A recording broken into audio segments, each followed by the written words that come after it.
ជំរាបសួរពុកម៉ែបងប្អូននៅនាំកូននាំក្មួយមកបងស្រឡាញ់ពុកម៉ែបងប្អូនជំរាបសួរពុកម៉ែបងប្អូនមើលមាត់ថៃថៃហោះបដាកូនសិតតែកូនថៃពុកម៉ែបងប្អូនតែថតអត់សូវច្បាស់ពួកឯងហ៊ានឆ្ងាយដែរ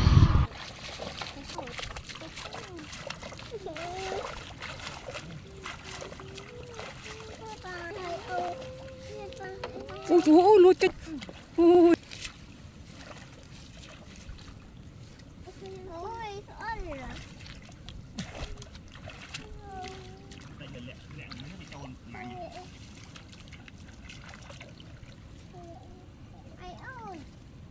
nè tên ăn chơi thấy mà thôi anh chắc con đồng tiền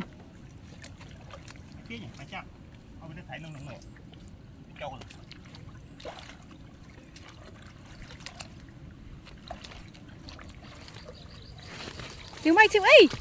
ra xỉ lạ thấy ơi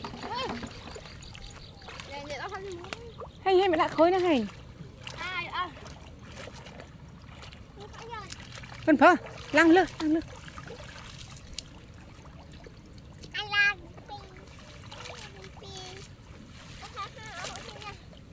ra xỉ thấy chú tao quá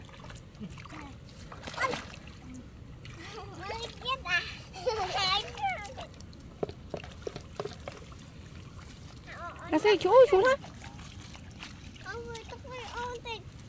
vừa tin như ba đây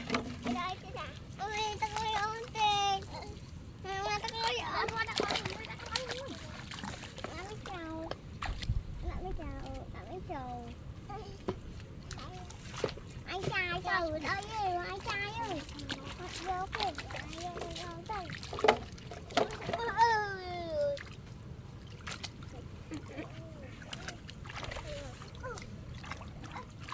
chặt ôn mau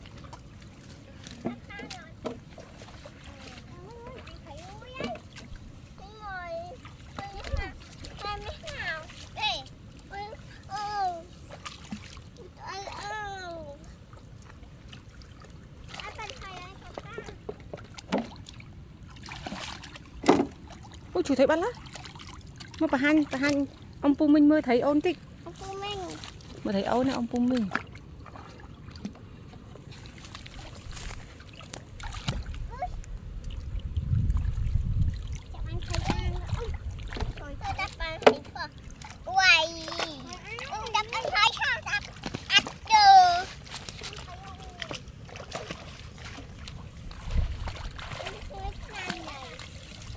chú bắn lá mà chặt chú ấy tranh hay lan lên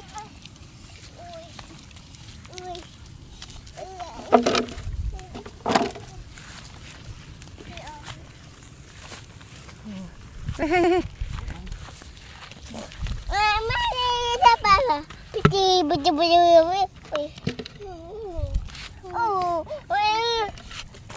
em mời chọn ba nữa ai à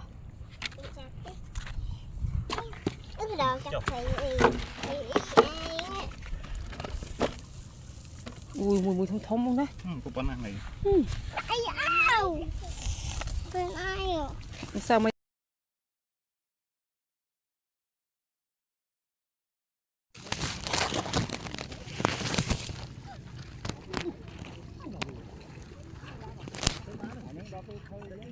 Hey.